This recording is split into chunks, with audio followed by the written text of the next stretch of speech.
Why, hello, folks, and welcome to another episode of Voices in My Head, the podcast where Basil talks about all kinds of stuff about audiobooks and stuff, or whatever he does in that booth of his. Anyway, today he's got a special guest, Mr. Claton Butcher, who's not only a narrator, but he's also a publisher of narrated things. How's that for magic?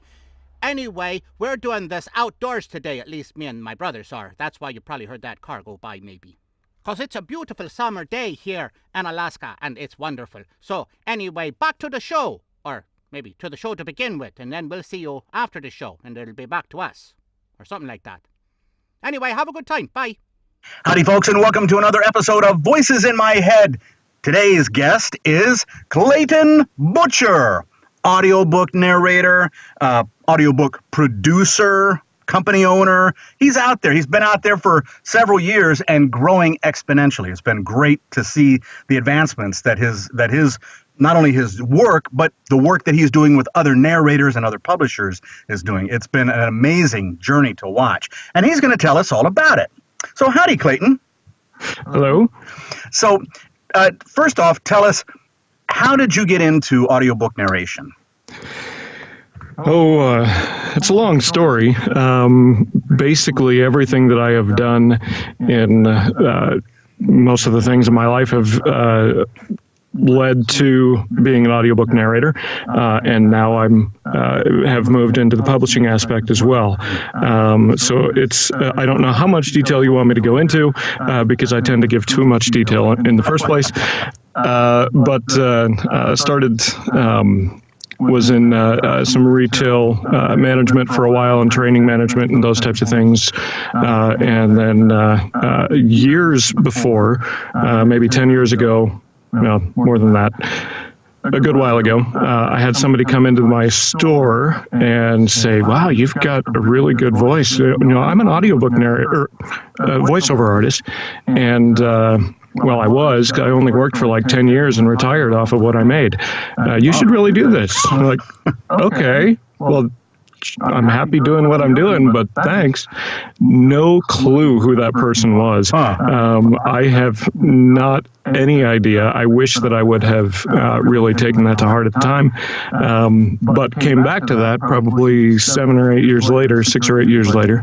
And once retail was getting to be too much for me, was running a store plus part of a district and some different things, plus some health issues that made me have to get off my feet, and so was starting to look for something else that I could do, and ended up looking at voiceover. I had in corporate training and those types of things. I wanted to do audiobooks, but everything I had read said that it was going to be a long time before I could do that. Needed a crawl before you walk type of thing. Right. So eventually started working on that, and after a year of training, did a lot of training with Edge Studio, and working with Carol Monda and a number of other coaches there. It was before Johnny got involved, but that was kind of what led me to that. And I got my first book on ACX through Redwood Audiobooks. I don't know, many of your people might be already working with Margie. She's excellent to work with, and was able to do a book on it was Kings of Casino Park. It's Negro Leagues baseball, and I love baseball. I had actually been researching Negro Leagues for fun for a year or two when I ran across that book. So that was my first foray into audiobooks, and after that, I almost didn't do any other voiceover work once I started doing the audiobooks. You just kind of fell in love with that style. I did. Yep. Yeah. And it was one thing that I really wanted to get into, because I love to read. Little did I know how little reading I would get done for fun as an audiobook narrator. Right. I tell people that all the time. I say, the only books I ever read are when I'm getting paid to read. So exactly. Yes, I totally understand that now. And so that's the short version of how I got into voiceover and audiobook narration. So have you primarily done, up until opening your own production company, have you primarily done ACX titles or a mix of various different publishers? Or It was mostly ACX, and I actually took a different approach from the beginning, figuring that publishers are going to have a lot more books than authors. And at the time, I didn't know of any audiobook narrators that were pursuing authors or anything to get those. That was 3 years ago, maybe more. I don't know exactly. So I figured I would go that route and started trying to connect with different publishers. And there was a guy at my church, as I was finishing my second book, said, "Hey, what do you do?" And I said, "Well, I'm audiobook narrator." And he says, "Really? Well, I'm a publisher, and I am trying to figure out how to do audiobooks. So how do I do that?" There you go. So that was a really nice connection there. Rather providential thing that helped to get me going. It was real small, real short books and that type of thing. Was able to start making some money at it, and then brought a couple other small publishers to audiobooks through ACX. I think the total was 4 or 5 that I had publishers that I brought to it, mostly in Arizona where I lived. And these were like small independent publishers? Yeah, small independent publishers, a dozen, 2 dozen books. Specific genres? Not really. One of them was self-help. That second one was, and then there was some kids fiction in there, which I really liked and have sold like 3 copies. I know that. Yes. And so kind of worked on that, and then started training with Sean Pratt for audiobook narration, which if any listeners have any desire to take your narration to the next level, Sean Pratt is definitely the way to go, especially for nonfiction. Yeah. He's pushing 1,000 books. He's over 950. I think this year he might hit 1,000 books, and so just does a phenomenal job in everything that he does, but especially in obviously narration, but is an incredible trainer and one of the best values, if not the best value out there as well. Right. So everything that I have done over the last few years, none of it would have been possible without Sean and his training. So, and then urging me as business coaching is incredible as well. And with that started pushing me to go to APAC. And so that's where I met the first, at BEA. I'd lined up a couple of meetings with some Christian publishers there, and that's what really started me on the path to a little bit more in the publishing realm. And so met with some different publishers, and one of the larger ones decided to take a chance on me, and we did a handful of books just through ACX, through my Claton's Voice narration company. And so we did that for a while, and one of those books is still bringing in some good income, which is awesome. And that was part of the transition to the following year in getting to meeting with more publishers. This is at BEA right after APAC. And so met with a handful there and started to work with more and more. And this will be my 3rd or 4th year at APAC. Something like that this year, so now I'm working with Two Words Publishing, is my Christian publishing company, audiobook publishing company, and with that we've got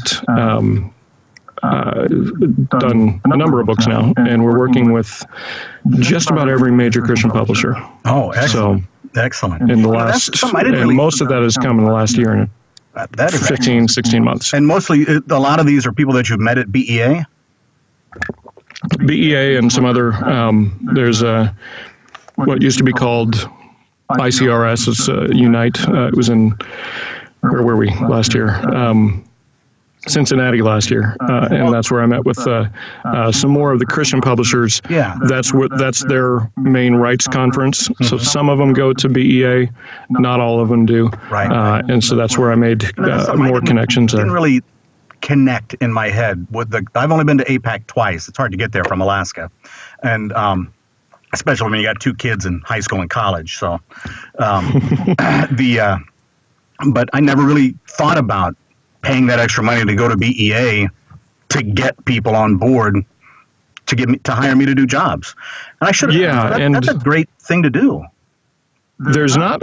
I don't know of very many narrators that do that, and I don't know how beneficial it would be as far as just somebody that's using ACX for production. Right. I had an in, kind of, because I had lined up meetings months beforehand, and for 6 months had been working on trying to set these things up and those types of things. So it wasn't. And I had already. Up and, hi, my name's Claton. I want to work for you. It was not. Okay. It certainly was not. Getting past the gatekeepers on a lot of those companies took a good while. With one of the main ones, that first one that I did through ACX at first with Clayton's Voice, that took, even after meeting with them, it took 6 or 8 months to get the first book rolling because of just the different hoops that contracts had to go through and all that kind of stuff. They wanted to make sure that I knew what I was doing and that I wouldn't sully their name because it was the first time that they'd ever tried doing it without a major publishing company. Right. So that's a couple of the other ones were a little more willing to jump on the bandwagon once they knew that I had gotten in with that company. That opened a lot of doors for the following years, and so it's been a progression of contacts and proving that It's staying pretty steady for we you? can put out. It is.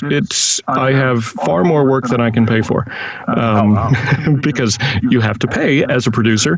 You don't get to just walk in and say, "Hey, I'll do this book and we'll just split the royalties." You got to put up advances and pay the narrators and do all of the marketing costs and everything like that. Learned by the seat of my pants as I have been going, and so it's been quite a ride. The last, I think we're pushing 50 or might have crossed 50 books since November. First book released November 2016 under Two Words Publishing. Wow. So it was a couple of years in the making. You're already swinging. Yep. Well, that's pretty good. Now, what percentage of the books do you narrate versus other books that you hire folks for? Out of the first 15, I probably did 5, but now very little. I think I started one in 2017 in February, and it was 6 hours, 7 hours. I don't even remember. I finished it in February of 2018. That's how busy it has kept me doing all the other stuff. So I really don't have much time to narrate anymore.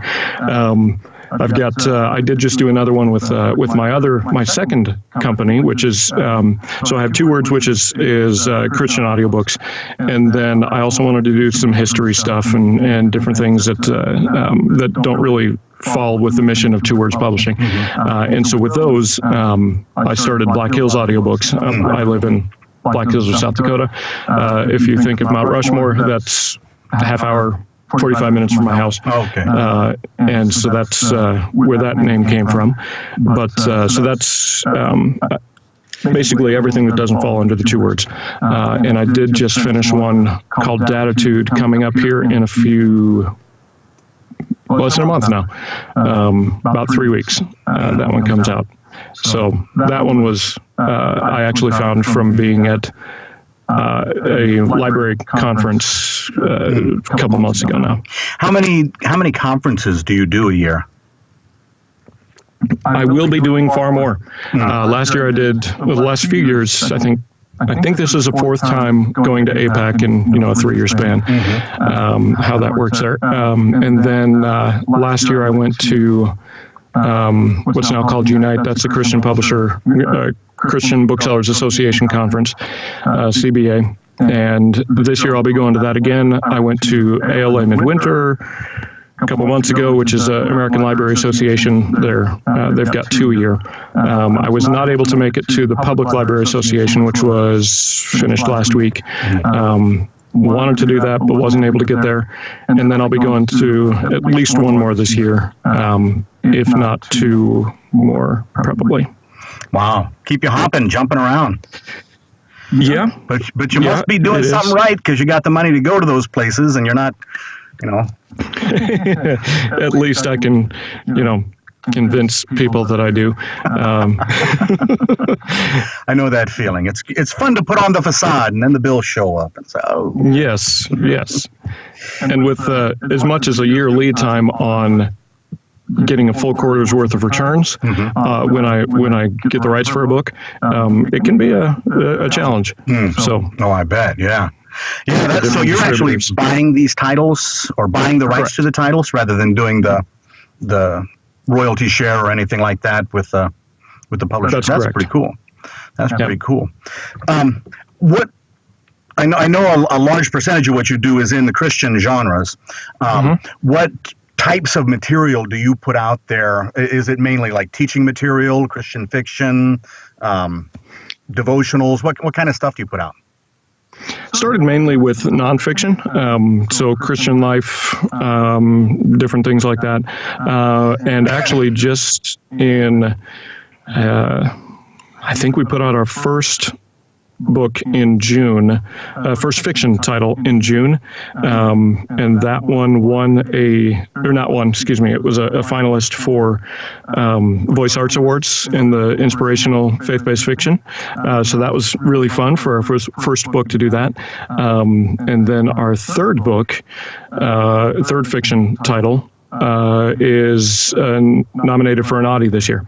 Oh, so that one's catching the wind. So that was, out of our first 3, we got 2 major nominations. So that was pretty exciting. Yeah. And then in December, got our first Earphones Award. And sometime in the last couple months, we got a Listener Choice, the ABR Listener's Choice Award as well for history. So, finalist. A finalist? Not an award. Right. We didn't made win. it to the top echelon. Yes. There. Yes. Cool. I have to make sure that I qualify that, because I sometimes forget. Yeah, I made the mistake one time of saying that I had been nominated for an Audie. This was like way back when I first started. My publisher had told me I'd been nominated for an Audie. So I took it at his word. I didn't even know what one was. And what he meant was he submitted. had entered me in there. And someone pointed that out to me. I was like, oh, could you please take that message down, please? Get my name off of that real quick. I understand there have been a handful of faux pas that I did not realize I was making in this entire journey as well. So I get that. What has been a story that really stands out to you in this journey that you've taken? A story as in a book, or just something that happened to you, or something that you did, or a book that really just grabbed you and you said, man, I got to do this one. Oh, there's been a few of those. I'll start with one that really, actually I read it at my first APAC, when I was going to the first APAC on the way. It's called 24/6 by Matthew Sleeth. It's a prescription for a healthier, happier life. And that one had really changed. It's about Sabbath keeping. And if you're not familiar with that, basically taking a day off, which is really hard to do as a solopreneur.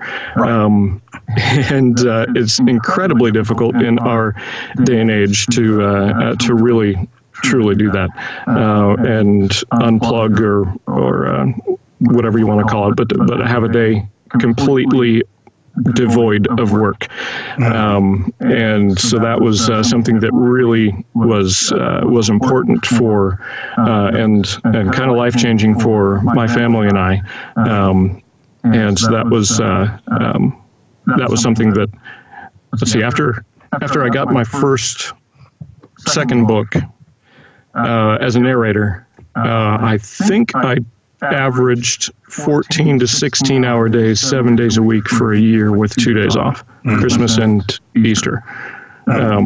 And so because I was still working a 30-hour-a-week job at that point, plus doing narration, and I was also, until July of this year, I was a part-time worship leader as well. So putting in halftime leading worship every week at local church, 2 different ones over, not at the same time, but successively. And so that was 15 years of doing that.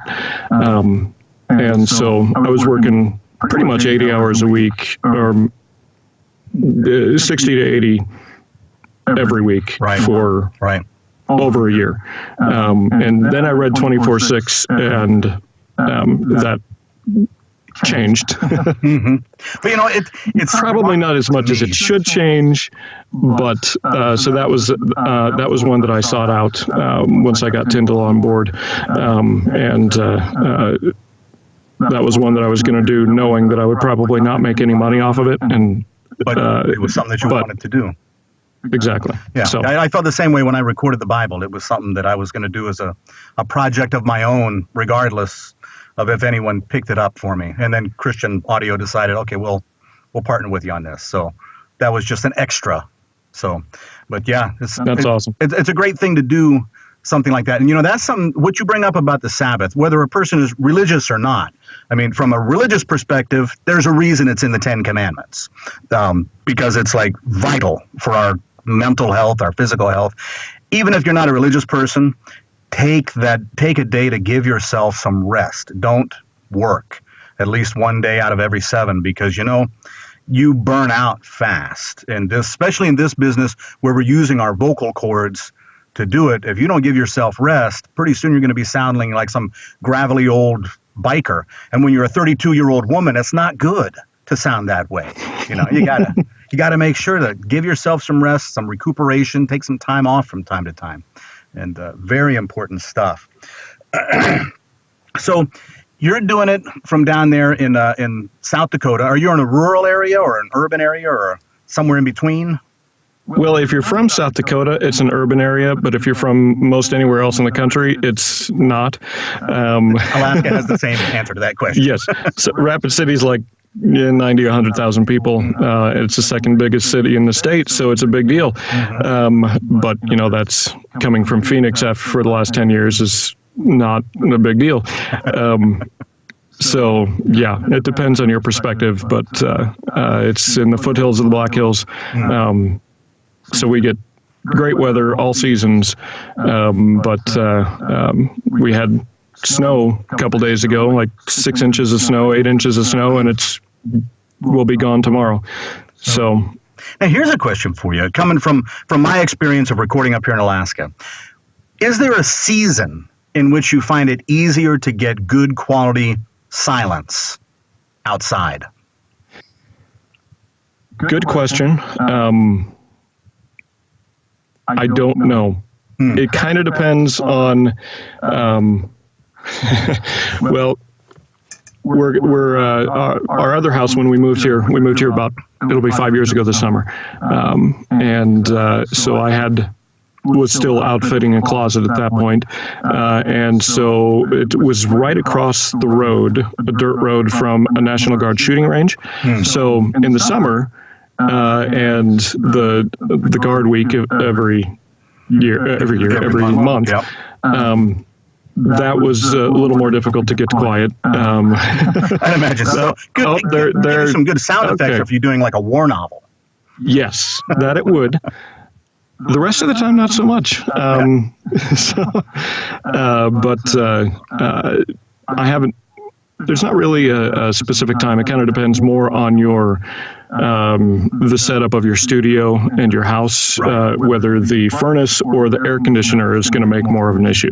There you go. Yeah. Yep. So that's what I found anyway. Well, I was just curious because I found here, summertime is difficult because up here in Alaska, 24-hour sun, people are playing 24/7. And so you got cars, you got kids playing basketball at midnight and all that stuff. In the fall, there's planes going back and forth to the bush for hunting season.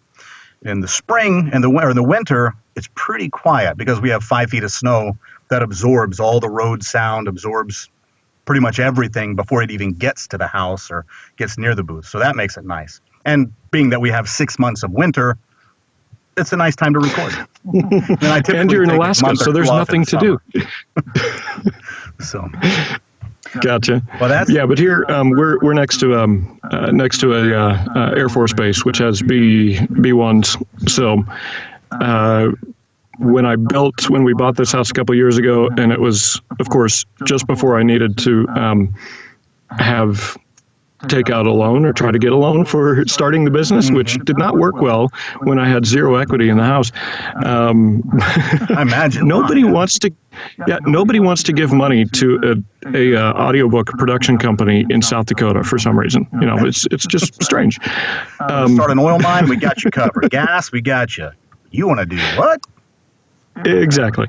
So anyway, but in building my studio, I took those things into consideration, and when we were buying the house, made sure that I had enough room to actually build out a double wall, double ceiling, double floor studio in the house. So it's not as big of an issue. The only time that it really creeps in is if there's a B1 going over.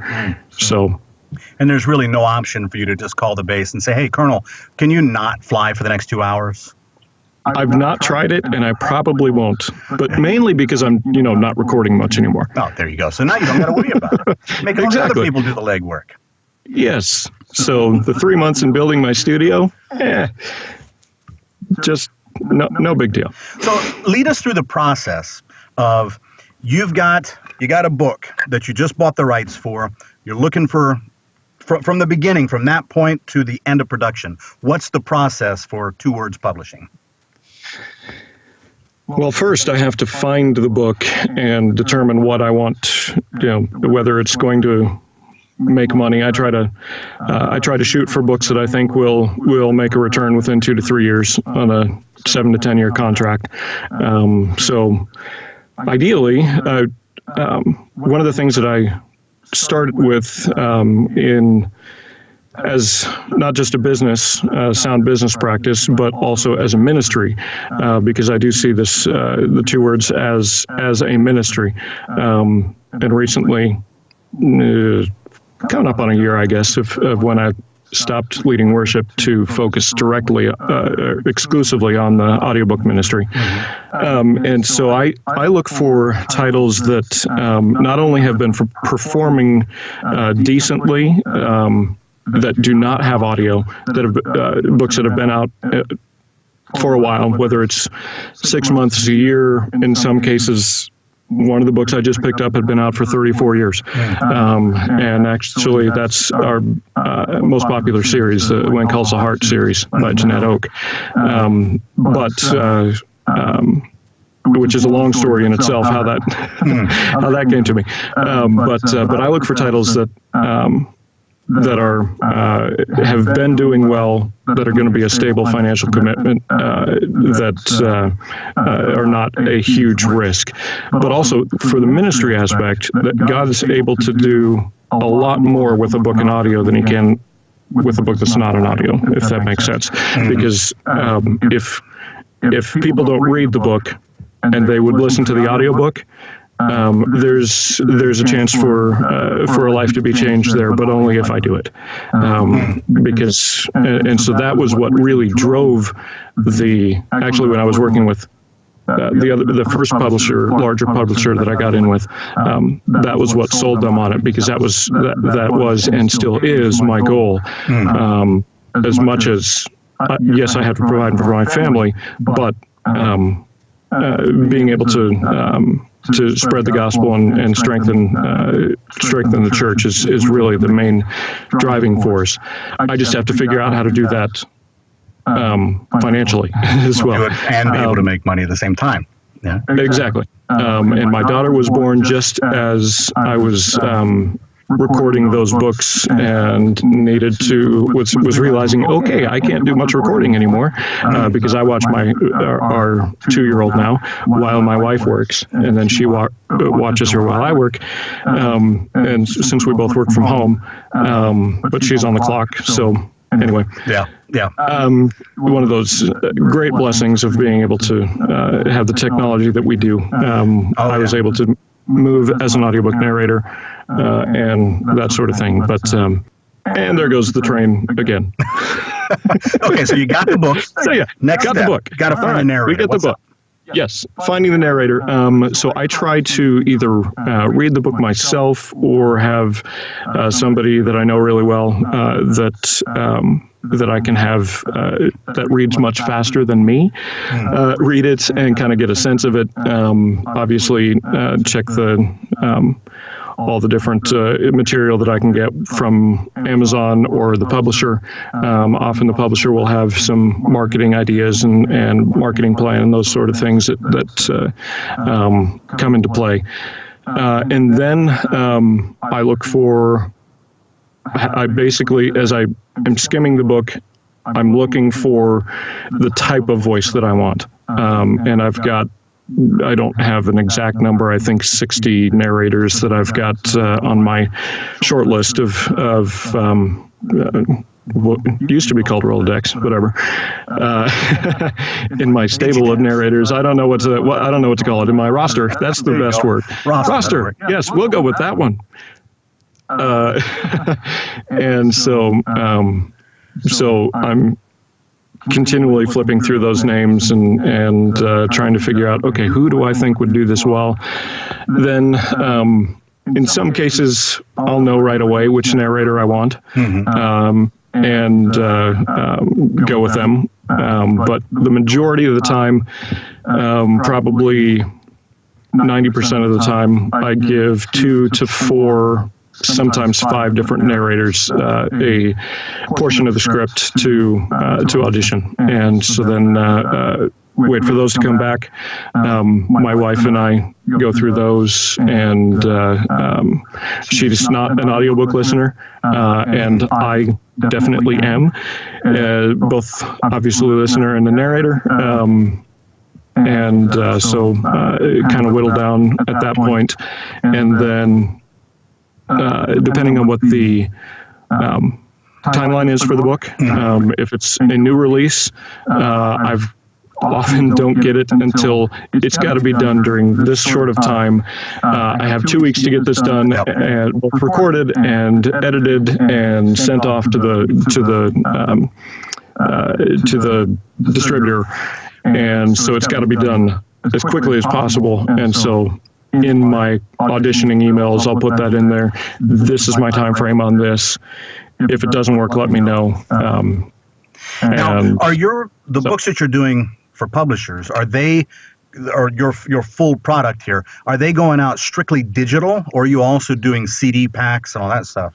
I do everything. And so not only digital, both here, so you're getting it on Audible, Amazon, iTunes, but pretty much just about every other digital distribution channel as well, or platform. CDs, so there's MP3 CDs, CDs, library CD, library digital, which is, both Overdrive, Hoopla, all those different types.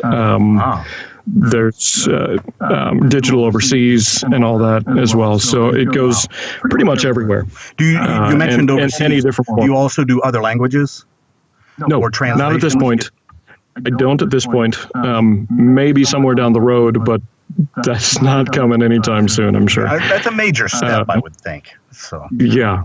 And obviously, the audiobook market is a very fastly growing market and has been consistent. I think I'm pretty confident in the statistic that I've seen is double-digit growth for basically the last 9 years, if not longer, which is huge, and still only, I don't remember exactly the numbers that we saw last year at APAC, but 25 to 40% or so of the population listens to audiobooks. I think it's on the lower end of that, but for a quarter of the people. So there's huge growth market. Oh yeah. And then other languages are now starting to catch up, but they're not to the point where I'm able to invest in that. It's going to take a little bit longer for return the way they are now, and so on and so forth. So I'm not going to rule it out down the road, but definitely not real soon. So once you get the book back from the narrator, and then you have your own editor and proofer and all that stuff and mastering that goes on. Yep. And so the product is finalized. What happens next after that? Because you said you're not doing this as ACX, or you still using ACX to upload the audio, or how is it going? I don't want to give away all my secrets. Yeah, no trade secrets here. Generic answer. So I used one distributor at first, and it was taking a lot longer because they had to deal with Audible that they only get paid quarterly net 60. So they paid me quarterly net 90 basically. And so it just took forever and that's where it was a year before I saw a full quarter's worth of digital sales, which, as you know, is the vast majority of sales. So switch distributors, very happy with the ones that I'm using now.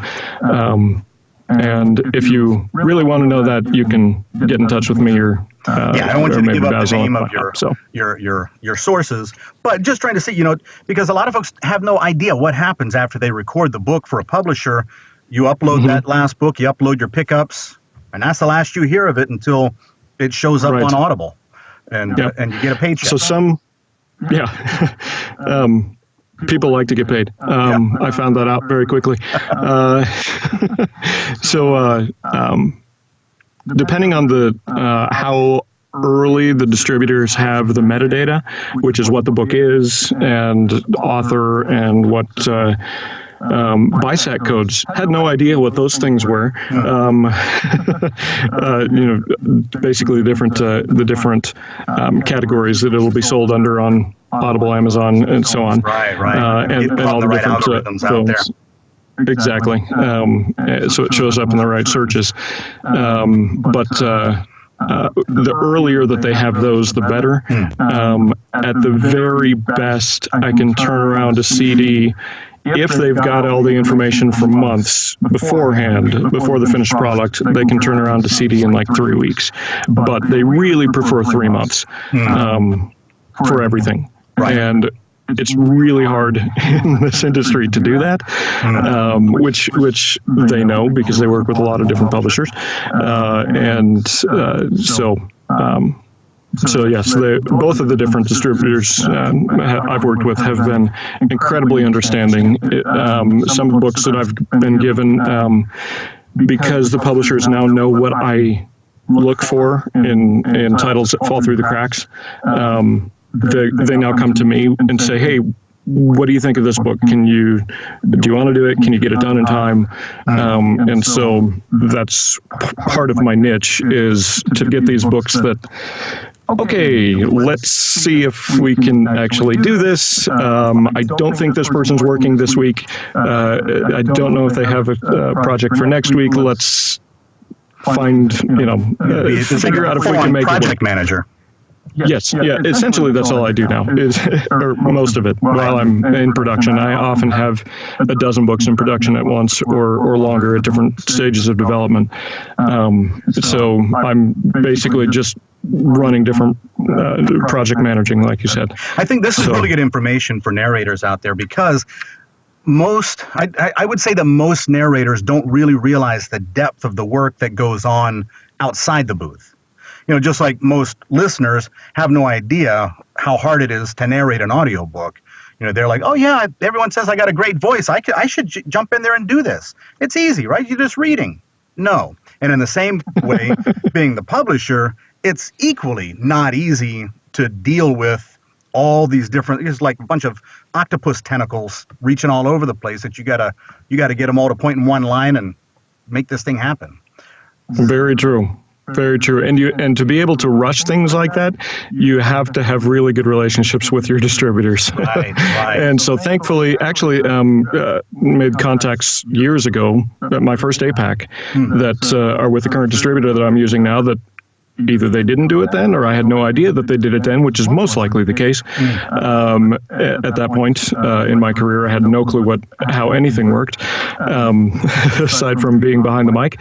And so that's hugely important. Just like being able to get in with the publishers, having a great relationship with the distributors is really important too. How would a narrator get a hold of you and your company to say, hey, would you be willing to hear my audition to get on your roster? Right. Great question. For Two Words Publishing, it's cbutcher at twowordspublishing.com, and 2 words is spelled out, TWO, wordspublishing.com. Obviously, cbutcher. I was going to do Claton at twowordspublishing.com, but nobody gets my name spelled right. There's no Y in Claton. Yes. And so it's really confusing. And frankly, I didn't want to pay for 2 different email addresses to catch the people that spelled it wrong. So cbutcher at 2 Words Publishing or cbutcher at blackhillsaudiobooks.com. Well, that said, thank you very much for joining me on the show today, Claton. I really appreciate it. Thanks for having me. And, This is Gerald DeTroll, and you've been watching, or possibly just listening to, Voices in My Head, episode 33, with Claton Butcher. Voices in My Head is produced by Sandman Production Studios of Alaska.